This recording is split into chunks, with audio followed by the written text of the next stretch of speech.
Hello, welcome to my YouTube channel pharma classes. हम पढ़ रहे हैं बी फार्मेसी 8th सेमेस्टर का subject that is social and preventive pharmacy को, जिसका हमने मॉड्यूल 1 का chapter 2 that is social and health education को स्टार्ट किया हुआ है। हमने अपने पिछले वीडियो में टॉपिक कंप्लीट किया था बैलेंस्ड डाइट को, जिस वीडियो का लिंक आपको डिस्क्रिप्शन बॉक्स में अवेलेबल है। आप उसे वहाँ से जाके चेक कर सकते हैं एंड साथ ही में नोट्स का लिंक भी डिस्क्रिप्शन बॉक्स में अवेलेबल है। आप वहाँ से उसे नोट्स को भी देख सकते हैं एंड उसे कलेक्ट कर सकते हैं वहीं से। ठीक है, सो आज हम नेक्स्ट टॉपिक कंप्लीट करेंगे that is mall nutrition. Mall nutrition क्या होता है आज हम इस वीडियो में देखेंगे। क्या उसके ट्रीटमेंट्स हैं, क्या उसके प्रिवेंशंस हैं, क्यों माल न्यूट्रिशन होता है, ये सब हम आज इस वीडियो में कवर करेंगे। सो स्टार्ट करते हैं माल न्यूट्रिशन को। उससे पहले ऐसे ही वीडियोस को देखने के लिए please subscribe my channel and press the bell icon so that आपको इम्पॉर्टेंट वीडियोस की नोटिफिकेशन सबसे पहले मिल सके। सो स्टार्ट करते हैं आज के topic say that is mall nutrition. अब माल न्यूट्रिशन क्या है? ये एक ऐसी कंडीशन है जिसमें क्या है, हमारे बॉडी में जो न्यूट्रिशन है उसमें कोई खराबी आ गई, दैट इज माल फंक्शनिंग हो गई हमारे न्यूट्रिशन में। ठीक है, कि जो हो सकता है वो हमें इनफ न्यूट्रिएंट नहीं मिल रहे हैं हमारी बॉडी को, जिसके कारण हम उस कंडीशन को बोलेंगे माल न्यूट्रिशन। हो सकता है बहुत ज़्यादा आप ले रहे हो उस न्यूट्रिशन को, हो सकता है बहुत कम ले रहे हो फूड, जिसके कारण माल न्यूट्रिशन की कंडीशन जो है वो दिख रही है। ठीक है, अब malnutrition is a condition that results from nutrients deficiency और ओवर कंजप्शन। ठीक है, अब दो चीज़ों से हो सकती है माल न्यूट्रिशन। माल न्यूट्रिशन ये नहीं है कि ओनली हमें न्यूट्रिशन की deficiency is not the mall nutrition. हो सकता है डेफिशिएंसी हो सकता है ओवर कंजप्शन हो। ठीक है, बहुत ज़्यादा अमाउंट में हमारी बॉडी में प्रेजेंट है न्यूट्रिशन या बहुत कम क्वांटिटी में प्रेजेंट है। Both the conditions is known as malnutrition. ठीक है, अब जो है कि ये माल न्यूट्रिशन क्यों हो सकता है, पहले तो जब हम हमारी बॉडी में जो बैलेंस्ड डाइट चाहिए थी हमारी बॉडी को, ठीक है, with all the right amount of nutrients, vitamins, minerals, ठीक है, जो भी हमें चाहिए था in the form of balanced diet, वो हम नहीं ले रहे हैं। या तो हम उससे ज़्यादा ले रहे हैं या तो हम उससे कम ले रहे हैं, जिसके कारण या तो हमें उसकी डेफिशिएंसी हो जाएगी न्यूट्रिएंट्स की या उसकी ओवर कंजप्शन हो जाएगी, जिस कंडीशन को हम बोलेंगे माल न्यूट्रिशन। ठीक है, अब ये भी हो सकता है कि आप न्यूट्रिशन तो ले रहे हो, इट मीन्स आप बैलेंस डाइट तो ले रहे हो, बट आपकी बॉडी जो है वो उस न्यूट्रिशन को एब्जॉर्ब नहीं कर पा रही, that is due to the malabsorption. Absorption नहीं हो पा रही है आपकी बॉडी से, बट आप फूड कंज्यूम कर रहे हो, आप required amount of nutrients consume कर रहे हो, बट एब्जॉर्प्शन नहीं हो पा रही, that is also the reason of malnutrition. ठीक है, अब क्या है, माल न्यूट्रिशन में affect any person but following persons are at high risk. अब किसी भी पर्सन को माल न्यूट्रिशन हो सकता है, बट क्या है, किन किन लोगों में सबसे हाई रिस्क होता है कि माल न्यूट्रिशन होगा उन्हें। सबसे पहले हमारे पास individuals with increased nutrients needs. अब जिनको न्यूट्रिएंट्स की नीड ज़्यादा हो गई है, इट मीन्स उनको उस एज में, उस स्पेसिफिक फेज में उसकी लाइफ के, वहाँ पे उसे न्यूट्रिशन ज़्यादा चाहिए, दैट इज़ जब हमें चिल्ड्रन स्टेज में। ठीक है, इट मीन्स जो हमारे बचपन में जब हम ग्रो कर रहे हैं, अब ग्रोथ में हमें न्यूट्रिएंट्स ज़्यादा चाहिए। ठीक है, दो देन क्या है कि वहाँ पे न्यूट्रिएंट अमाउंट ज़्यादा हो जाएगी, बट अगर आप वहाँ पे न्यूट्रिशन नहीं कंज्यूम करोगे तो आपको माल न्यूट्रिशन हो जाएगा। Then in the stage of pregnancy and breast feeding women में भी जो है न्यूट्रिशन नीड इंक्रीज हो जाती है। ठीक है, देन है second, poor people having low socio economic status. अब वो वैसे लोग जिनको क्या है कि पॉवर्टी की स्टेज में हैं वो, ठीक है, जो क्या है कि फूड को कंज्यूम नहीं कर पा रहे हैं इन द रिक्वायर अमाउंट। ठीक है, वो बैलेंस डाइट नहीं कंज्यूम कर पा रहे हैं, क्यों? क्योंकि उनके पास पैसा नहीं है। ठीक है, उनकी जो सोशियो इकोनॉमिक स्टेटस है वो थोड़ा लो है, जिसके कारण वो अच्छी डाइट नहीं ले पा रहे हैं, देन उस टाइम पे भी वो हाई रिस्क पे होते हैं माल न्यूट्रिशन के, ठीक है। देन ओल्डर एडल्ट्स, ठीक है, जब क्या है कि ओल्डर एजेस में जो लोग जाना स्टार्ट कर देते हैं, ठीक है, तब क्या है कि वहाँ पे वेरियस चेंजेस होते हैं, हमारी जो फिजियोलॉजी है हमारी बॉडी की, ठीक है, उसमें वेरियस चेंजेस होते हैं, जिसके कारण हो सकता है कि पहले तो उन्हें भूख कम लगनी स्टार्ट हो जाएगी, दैट इज़ एपिटाइट उनकी कम हो जाएगी, ठीक है। देन हो सकता है उनको वेरियस इलनेस हो, दैट इज़ क्रॉनिक इलनेस हो, जिसके कारण वो अच्छे से खा पी नहीं रहे हैं, ठीक है। देन हो सकता है जैसे ओल्डर एजेस में आके क्या होता है, हमें स्वेलोइंग या चुइंग में डिफ़िकल्टीज होनी स्टार्ट हो जाती हैं due to the dental problems, ठीक है। वहाँ पे वो क्या है कि अच्छे से वो फूड को चुई नहीं कर पा रहे हैं, जिसके कारण कि वो फर्दर प्रॉपर न्यूट्रिएंट जो है वो एब्जॉर्ब नहीं हो पा रहा है, जिसके कारण माल न्यूट्रिशन होगा, ठीक है। Then people with issues such as Crohn's disease and ulcerative colitis that affect nutrition absorption. अब क्रोहन डिसीज की बात की है एंड अल्सरेटिव कोलाइटिस की बात की है।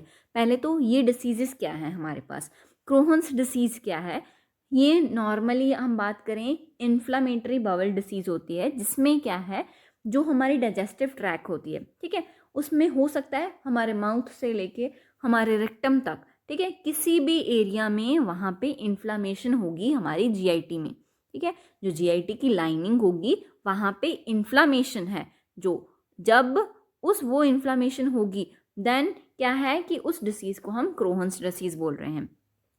अब अल्सरेटिव कोलाइटिस क्या है हमारे पास, वो भी एक टाइप का इन्फ्लामेटरी बाउल डिसीज़ है, बट ये स्पेशली जो है वो हमारे लार्ज इंटेस्टाइन एरियाज़ में जो है वो इन्फ्लामेशन होगी, ठीक है। दैट इज़ कि हो सकता है वो कोलोन में हो एंड वो कोलोन से रेक्टम तक जा रही हो, ठीक है। तो ये क्या है, ये जो इन्फ्लामेशन होगी ये फर्दर अल्सर्स में कन्वर्ट हो रही है, that is known as ulcerative colitis, ठीक है। अब दोनों में सिम्टम्स जो हैं हमारे पास मेनली होते हैं, एब्डोमिनल पेन होगी, ठीक है, डायरिया होगा, जिसके कारण क्या है कि हम अच्छे से हम खा पी नहीं पाएंगे, जिसके कारण अगेन अगर हम डाइट कंज्यूम ही नहीं करेंगे तो हमें न्यूट्रिशन नहीं मिलेगा, ठीक है। अब डायरिया है, वॉमिटिंग्स हो रही हैं, जिसके कारण हमारा डाइटरी इनटेक कम हो चुका है, ठीक है। देन सेकेंड क्या है कि अब यहाँ पे माल न्यूट्रिशन क्यों हो सकता है, क्योंकि हमारे पहले तो लाइनिंग में जो जीआईटी लाइनिंग है वहाँ पे इन्फ्लामेशन हो चुकी है, ठीक है। देन इन्फ्लामेशन के कारण वहाँ पे सेल्स डैमेज भी होंगे, ठीक है। अब क्या है कि सेल्स डैमेज हो रहे हैं, तो जो हमारे एब्जॉर्प्टिव सेल्स होंगे जो क्या है कि न्यूट्रिशन को एब्जॉर्ब करने में हेल्प कर रहे हैं, वहाँ पे जो एब्जॉर्प्टिव सेल्स हैं वो डैमेज हो चुके हैं। ये मेन केस होगा जब जो हमारी इन्फ्लेमेशन है वो स्मॉल इंटेस्टाइन में होगी, that is Crohn disease in small intestine होगी, ठीक है। देन उस टाइम पे वहाँ पे माल एब्जॉर्प्शन होनी स्टार्ट हो जाएगी, इनडायरेक्टली जो है वो माल न्यूट्रिशन का कारण बनेगी, ठीक है। ये जो कॉजेज हैं Crohn disease and ulcerative colitis, ये भी जो है one of the main reason है माल न्यूट्रिशन के लिए। जो लोग जो हैं इन डिसीजेस से गुजर रहे हैं तो उनको माल न्यूट्रिशन होने के हाई चांसेस होते हैं, ठीक है। देन है हमारे पास टाइप ऑफ माल न्यूट्रिशन। अब कौन कौन से माल न्यूट्रिशन के टाइप्स हैं हमारे पास, ठीक है। माल न्यूट्रिशन क्या है कि हम हो सकता है हमें डेफिशिएंसी है, हो सकता है हम ओवर कंजप्शन कर रहे हैं, ठीक है, यही है, ठीक है। अब क्या है, दो टाइप्स है हमारे पास। सबसे पहले है अंडर न्यूट्रिशन, ठीक है। अंडर न्यूट्रिशन में क्या हो रहा है हमारे पास, this type of malnutrition results from not getting enough protein, calories, micronutrients including vitamins and minerals, ठीक है, specially iron, zinc, vitamin A and iodine. अब क्या हो रहा है कि हमें डेफिशिएंसी हो रही है, ठीक है, क्यों, क्योंकि हम इनफ हमारी जो बैलेंस डाइट है वो नहीं ले पा रहे हैं, ठीक है। जो हमें माइक्रो न्यूट्रिएंट्स रिक्वायर्ड थे, जो हमें मिनरल्स रिक्वायर्ड थे, जो हमें विटामिन्स रिक्वायर्ड थे, हमें जो प्रोटीन्स रिक्वायर्ड थे वो हमें नहीं मिल रहे हैं इनफ अमाउंट में। This is known as undernutrition, कि न्यूट्रिशन की अभी डेफिशिएंसी है हमारी बॉडी में, जिसके कारण क्या क्या हो सकता है। It leads to low weight for height. अब जो हमारी हाइट है उसके कंपैरिजन में हमारा वेट लो होना स्टार्ट हो जाएगा, जिसे हम वेस्टिंग भी बोलते हैं, ठीक है। लो वेट फॉर हाइट को हम वेस्टिंग भी बोलते हैं। अब ये क्या है, माल न्यूट्रिशन के साइंस हैं कि हमारी हाइट जितनी है उतना वेट नहीं है, that is also due to malnutrition. Then है stunting, that is low height for age, जितनी एज है उसके अकॉर्डिंग हाइट उतनी नहीं है, that is also reason of malnutrition और also cause of malnutrition, ठीक है। देन क्या है, लो वेट फॉर एज। अब जो जितनी एज रिक्वायर्ड है, ठीक है, उस एज में हमारा जितना वेट चाहिए उतना नहीं है, उससे कम है, तो that is also known as underweight, ये भी हो सकता है, ठीक है। देन क्या है हमारे पास कि माइक्रोन्यूट्रिएंट डेफिशिएंसी भी हो सकती है। इट मीन्स कि हमें जो माइक्रोन्यूट्रिएंट्स हैं, जो हमारे मिनरल्स हैं, विटामिन्स हैं, उनकी कमी हो सकती है, इसके कारण अंडर न्यूट्रिशन के कारण, ठीक है। अंडर न्यूट्रिशन के कारण क्या हो सकता है, जितनी हमारी हाइट है, ठीक है, उससे वेट कम होगा, जो हमारी एज है उससे हाइट कम होगी, जो हमारी एज है उससे वेट कम होगा, एंड माइक्रोन्यूट्रिएंट डेफिशिएंसी हो सकती है, ठीक है। तो इसके कारण क्या है कि रिस्क ऑफ डेथ जो है वो इंक्रीज होने स्टार्ट हो जाते हैं, ठीक है। देन है हमारे पास second type, that is over nutrition. अब ओवर न्यूट्रिशन में क्या होगा कि हमारी जो कंजप्शन है वो इंक्रीज हो जाएगी न्यूट्रिएंट्स की, ठीक है। हो सकता है हम कैलोरीज ज़्यादा ले रहे हैं, ठीक है, जिसके कारण वो ओवर न्यूट्रिशन में काउंट हो रहा है, ठीक है। Over consumption of certain nutrients such as proteins, calories और fats can also lead to over nutrition. अब हाई अमाउंट ऑफ प्रोटीन हो गया, जिसके कारण हमें प्रोटीन की ओवर न्यूट्रिशन हो गया, ठीक है। देन क्या है हमारे पास कैलोरीज या फैट्स जो है अगर हम ज़्यादा अमाउंट में ले रहे हैं, that is known as over nutrition, ठीक है। This is usually results in overweight और obesity and diet related non communicable diseases. अब ओवरवेट हो सकता है, क्यों, क्योंकि हमारा न्यूट्रिशन लेवल ज़्यादा है एज जितना हमें रिक्वायर्ड चाहिए था, ठीक है। ओवरवेट ओबेसिटी हो सकती है, या कैसी डिसीजेज हो सकती हैं जो क्या है डाइट रिलेटेड हो, जैसे हार्ट डिसीजेज होंगी, ठीक है। देन जैसे आपको इंसुलिन रेजिस्टेंस हो जाएगी, जिससे हम टाइप 2 डायबिटीज़ भी हो सकती है जिससे, ठीक है। देन क्या है कि कैंसर तक की डिसीजेस भी जो है वो हमें हो सकती हैं विद द ओवर न्यूट्रिशन, ठीक है। This results from over consumption of high calorie food such as fried and sugary foods, ठीक है, tend to be high in calories and fats। अब क्या है कि हम ओवर कंजप्शन, जो हमें बैलेंस डाइट रिक्वायर्ड थी वो हम नहीं ले पा रहे हैं, बट हम जो है वो जंक फूड पे ज़्यादा डिपेंडेंट है, जिसके कारण हमें कैलोरीज की अमाउंट, फैट्स की अमाउंट इंक्रीज हो रही है as compare to the micronutrient amount and the proteins amount, ठीक है, जिसके कारण हमारे ओनली फैट्स एंड कैलोरीज की ओवर कंजप्शन होगी एंड ओवर न्यूट्रिशन होगा उनका, ठीक है। Even micronutrient deficiency can occur with over nutrition. अब क्या है कि ओवर न्यूट्रिशन के कारण हमें माइक्रोन्यूट्रिएंट डेफिशिएंसी भी हो सकती है। कैसे कि हम ओवर न्यूट्रिशन किसका कर रहे हैं, हमने देखा कि हम जंक फूड ज़्यादा खा रहे हैं, ठीक है, जिसके कारण हमारी कैलोरी लेवल इंक्रीज हो रहा है। इट मीन्स हम कैलोरीज को ओवर कंज्यूम कर रहे हैं, बट जो हमें विटामिन्स, जो हमें मिनरल्स रिक्वायर्ड थे, दैट इज माइक्रोन्यूट्रिएंट्स, ठीक है। विटामिन एंड मिनरल्स क्या है, माइक्रोन्यूट्रिएंट्स हैं, जो हमें वो रिक्वायर्ड थे वो नहीं मिल पा रहे हैं, बट हम कैलोरीज ज़्यादा कंज्यूम कर रहे हैं, जिसके कारण माइक्रोन्यूट्रिएंट डेफिशिएंसी होगी। बट ओवर कंजप्शन या ओवर न्यूट्रिशन किसका होगा, कैलोरीज एंड फैट्स का, ठीक है। यही है, even micronutrient deficiency can occur with over nutrition in case where the person take excessive calories, ठीक है, कैलोरीज को एक्सेसिव में ले रहा है but not getting enough vitamin and mineral at the same time, उस टाइम पे विटामिन एंड मिनरल की अमाउंट नहीं पूरी होगी, ठीक है। That is also the reason of micronutrient deficiency in over nutrition, ठीक है। देन है हमारे पास साइंस एंड सिम्टम्स। अब कौन कौन से साइंस एंड सिम्टम्स हो सकते हैं माल न्यूट्रिशन के, ठीक है। सबसे पहले है वेट लॉस। अब वेट लॉस किस में होगा, हमें अनइंटेंशनल है ये, ठीक है। अनइंटेंशनल का क्या मीनिंग है कि हम नहीं ट्राई कर रहे हैं बट फिर भी वेट लॉस हो रहा है, बहुत ज़्यादा हो रहा है। क्यों हो रहा है? क्योंकि हमें अंडर न्यूट्रिशन है हम, ठीक है, जिसके कारण क्या है कि वेट लॉस हो रहा है। Loss of fat and muscle mass, जो हमारा मसल मास है वो कम होना स्टार्ट हो गया। From the cheeks, from the thighs, हमारा मसल मास जो है वो रिड्यूस होना स्टार्ट हो गया है, ठीक है, जिसे हम मसल वेस्टिंग भी बोल सकते हैं, ठीक है। हमारी चीक्स जो है वो हॉलो होनी स्टार्ट हो गई, ठीक है, बीच को जानी स्टार्ट हो गई हैं, हमारी आईज जो हैं वो बीच को चली गई हैं। ये कौन किसके सिम्टम्स हैं हमारे पास? अंडर न्यूट्रिशन के। अब अंडर न्यूट्रिशन में और क्या हो सकता है कि हमें हमारा एनर्जी लेवल बहुत कम है, हम थके थके महसूस कर रहे हैं, ठीक है। देन हमारा इम्यून सिस्टम जो है वो वीक हो जाएगा। अब इम्यून सिस्टम वीक हो गया तो हम क्या है कि इन्फेक्शंस, डिसीजेस बहुत जल्दी होना स्टार्ट हो जाएंगी एंड रिकवरी टाइम उतना ही इंक्रीज हो जाएगा, क्योंकि इम्यून सिस्टम अच्छा नहीं है, इम्यून सिस्टम स्ट्रॉन्ग नहीं है, ठीक है। देन क्या है हमारे पास? अब हम अंडर न्यूट्रिशन की पहले बात करेंगे, ठीक है।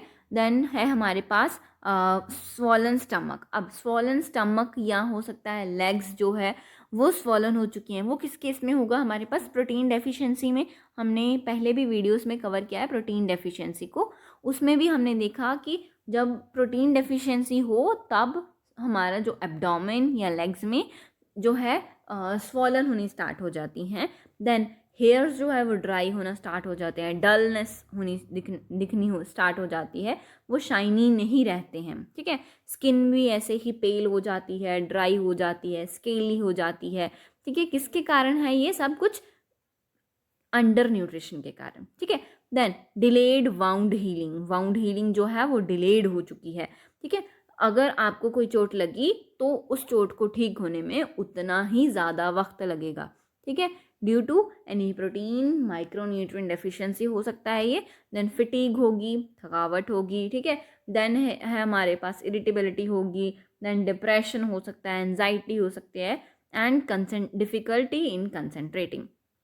ये सारे सिम्टम्स जो है हमारे पास मेनली अंडर न्यूट्रिशन के हैं। अब अगर हम ओवर न्यूट्रिशन की बात करें तो क्या क्या हो सकता है हमारे पास? हमने देखा कि ओबेसिटी हो सकती है, ओवरवेट हो सकता है, ठीक है, इंसुलिन रेजिस्टेंस हो सकती है, देन टाइप 2 डायबिटीज़ हो सकती है, हमारा हाइपरटेंशन हो सकती है, it means rise in the blood pressure हो सकता है, देन कोलेस्ट्रॉल लेवल इंक्रीज हो सकता है, हाई कोलेस्ट्रॉल लेवल हो सकता है। ये जो हमारे पास सिम्टम्स होंगे ये हमारे पास ओवर कंजम्पशन के होंगे, ठीक है, कि हमने ओवर कंज्यूम कर लिया, ठीक है, ओवर न्यूट्रिशन हो गया हमें। अब है common causes of mall nutrition. अब माल न्यूट्रिशन क्यों हो रहा है, कॉजेज क्या हैं? ठीक है, पहले तो हमारे पास वो लोग भी हैं जिनका सोशो इकोनॉमिक स्टेटस बहुत अच्छा नहीं है, जिसके कारण उनको फूड की इतनी अवेलेबिलिटी ही नहीं है कि वो बैलेंस्ड डाइट फूड जो है वो ले सकें, ठीक है। Lack of access to sufficient food, ये किसके केस में है? जो पुअर पीपल हैं या पॉवर्टी के बिलो रह रहे हैं, ठीक है ना। अब excessive alcohol consumption, alcohol consumption होगी तो माल एब्जॉर्प्शन होनी स्टार्ट हो जाएगी, देन डाइजेस्टिव प्रॉब्लम्स आ जाएंगी हमारे पास। एंड माल एब्जॉर्प्शन क्यों होगी? Due to the certain conditions like Crohn's disease, celiac disease, bacterial overgrowth in the intestine, ठीक है, all the related to the digestive tract, that is GIT। GIT में अगर कोई भी प्रॉब्लम होगी तो माल एब्जॉर्प्शन होगा, एब्जॉर्ब नहीं हो पाएंगे अच्छे से, तो हमें जो है वो अंडर न्यूट्रिशन जो है, माल न्यूट्रिशन की जो दिक्कत है वो आएगी, ठीक है। देन अब आ गया हमारे पास ट्रीटमेंट। उस ट्रीटमेंट को हम अपनी नेक्स्ट वीडियो में ही कवर करेंगे। आज के लिए इतना बहुत है। So thank you for watching this video. Please like the video, subscribe the channel and press the bell icon. Thank you.